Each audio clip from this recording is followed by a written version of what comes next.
గురుబ్రహ్మ ప్రేక్షకులకు నమస్కారం అండి. ఈ వీడియోలో 2025 సంవత్సరం జూన్ మాసంలో మీనరాశి వారికి ఎలా ఉండబోతుందో సూటిగా స్పష్టంగా వివరిస్తాను. శ్రీ దుర్గాదేవి జ్యోతిష్యాలయం. మీరు ఇప్పుడు వరకు ఎక్కడెక్కడో జ్యోతిష్యం చెప్పించుకుని నిరాశ చెంది ఉన్నారా? అయితే ఒక్కసారి గురువు గారికి ఫోన్ కాల్ చేసి చూడండి. ప్రేమ, పెళ్లి, ఉద్యోగం, రాజకీయం, విదేశీ ప్రయాణం, ధనం నిలకడగా లేకపోవటం, భార్యాభర్తల మధ్య గొడవలు, ఆస్తి తగాదాలు, అప్పుల బాధలు, స్త్రీ పురుషుల ఎలాంటి గుప్త సమస్యలకైనా, ఎటువంటి సమస్యలకైనా ఒక్క రోజులోనే పరిష్కారం చూపుతారు. వీరు ఫోన్ నంబర్ 9542637206. ఇంట్రెస్ట్ ఉన్న వాళ్ళు ఎవరైనా ఏ టైంలోనైనా వీరికి కాల్ చేయవచ్చు. ముఖ్యంగా ఈ మాసంలో వృత్తి ఉద్యోగాల పరంగా చూసుకున్నట్లయితే మొదటి 2 వారాల సమయంలో బుధుడు 4వ ఇంట్లో ఉంటాడండి. కాబట్టి కెరీర్కి సంబంధించి అనగా వృత్తిపరంగా కావచ్చు, మీరు ఏ ఉద్యోగంలో స్థిరపడినా సరే, ఏ వృత్తిలో స్థిరపడినా అవకాశాలు బాగుంటాయండి. ఉన్నతాధికారుల నుండి మద్దతు లభిస్తుంది. అంటే మీ పై అధికారులు ఎవరైతే ఉన్నారో వారు మీ పనిని గుర్తించటం జరుగుతుంది. కాబట్టి పనులన్నీ కూడా విజయవంతంగా ఉత్సాహంగా పూర్తి చేయగలుగుతారు. జూన్ 15వ తారీఖున సూర్యుడు 4వ ఇంట్లోకి ప్రవేశిస్తాడు. బుధుడు 4వ ఇంట్లోనే ఉన్నాడు. 15వ తారీఖు తర్వాత పని భారం కాస్త పెరిగే అవకాశాలు ఉన్నాయి. అయితే ఉన్నతాధికారుల నుండి మద్దతు అయితే లభిస్తుందండి. జూన్ 22వ తారీఖు తర్వాత బుధుడు 5వ ఇంట్లోకి ప్రవేశిస్తాడు, 4వ ఇంటిని విడిచిపెట్టి. కాబట్టి ముఖ్యంగా సాఫ్ట్వేర్ రంగంలో ఉన్నవారికి అనుకూలంగా ఉంటుంది. కొత్త ప్రాజెక్టులు రావటం కానీ, సివిల్ ఇంజనీర్స్ ఎవరైతే ఉన్నారో వారికి విజయవంతమైనటువంటి ఫలితాలు ఉండటం కానీ జరుగుతుంది. కాకపోతే మీనరాశి వారు గుర్తుంచుకోవాల్సింది ఏంటంటే కుజుని యొక్క ప్రభావం వల్ల వారిలో ఆవేశం అనేది పెరుగుతుందండి. ఆవేశపూరిత నిర్ణయాలను తీసుకుంటారు. ముఖ్యంగా ఎవరైతే ఉద్యోగ మార్పు ప్రయత్నాలు కానీ, నిరుద్యోగులు ఉద్యోగ ప్రయత్నాలు చేస్తున్నట్లయితే ఆవేశాన్ని మాత్రం తగ్గించుకోవాలి. ఆలస్యాలు ఉన్నప్పటికీ కూడా ఓపిక పట్టినట్లయితే చాలా కాలం తర్వాత మీనరాశి వారికి ఏలినాటి శని యొక్క ప్రభావం ఉన్నప్పటికీ కూడా కాస్త అనుకూలమైనటువంటి ఫలితాలు సూచిస్తున్నాయి. ముఖ్యంగా 22వ తారీఖు తర్వాత అనుకూలం, 15వ తారీఖు ముందు అనుకూలం. ఆర్థిక పరంగా చూసుకున్నట్లయితే గురువు 4వ ఇంట్లో ఉంటాడండి. కాబట్టి ఆదాయం అనేది స్థిరంగా ఉంటుంది. ఊహించని ఆర్థిక లాభాలు కూడా ఉండవచ్చు. గురువు 4వ ఇంట్లో ఉండటం అత్యంత అనుకూలం. ఈ నెల ప్రారంభంలో శుక్రుడు 3వ ఇంట్లో ఉంటాడండి. సోదరులతో కానీ, సోదరీమణులతో కానీ సంబంధాలు బలపడటం, ఆర్థిక అవకాశాలు రావటం కానీ జరుగుతుంది. అయితే రాహు 12వ ఇంట్లో ఉన్నాడు, వ్యయస్థానంలో ఉన్నాడు. కాబట్టి ప్రయాణాలకు సంబంధించినటువంటి వ్యయాలు ఉండవచ్చు. దూర ప్రాంత ప్రయాణాలు చేయవలసి రావటం, బంధువుల ఇంటికి వెళ్ళవలసి రావటం, ప్రయాణాలకు సంబంధించినటువంటి ఖర్చులు ఉండటం, ఆరోగ్య ఖర్చులు ఉండటం జరుగుతుంది.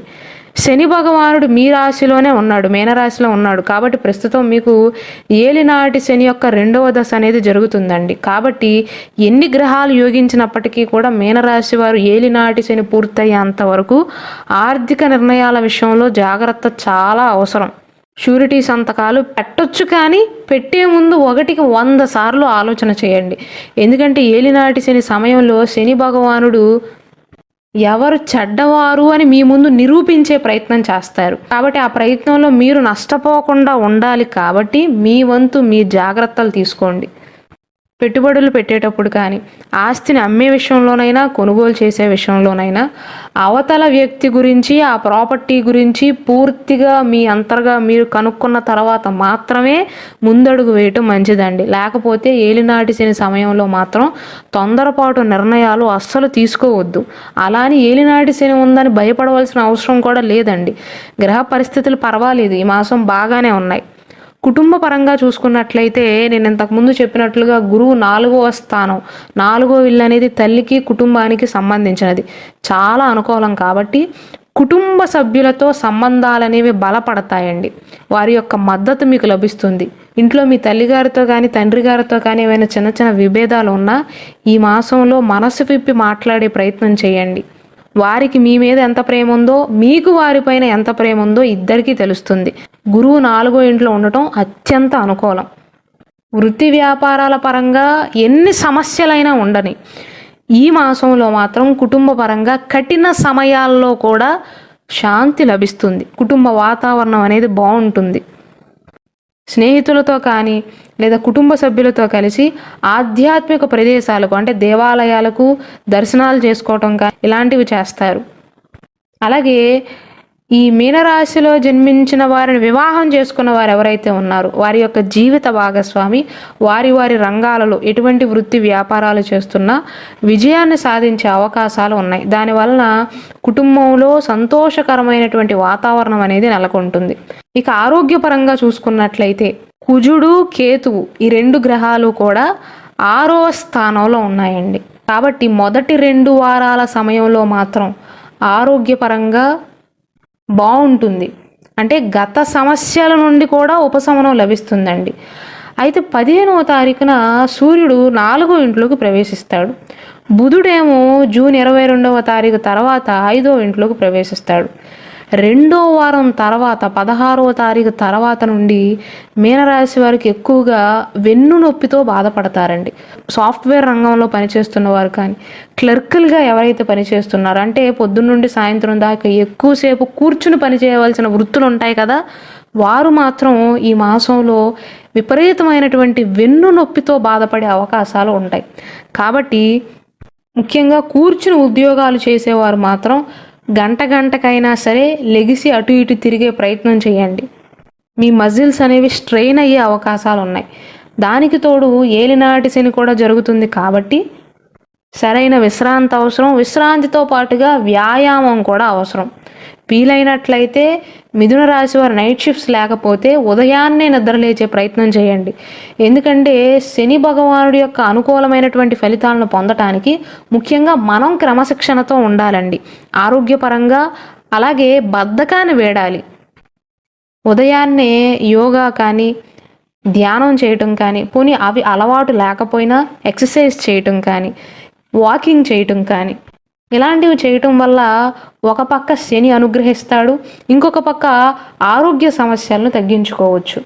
ఇక విద్యాపరంగా చూసుకున్నట్లయితే మీనరాశిలో జన్మించి ఎవరైతే చదువుకుంటున్నారో వారికి బుధుడు 4వ ఇంట్లో ఉన్నాడు. జూన్ 6 నుండి 22వ తారీఖు వరకు అక్కడే ఉంటాడండి.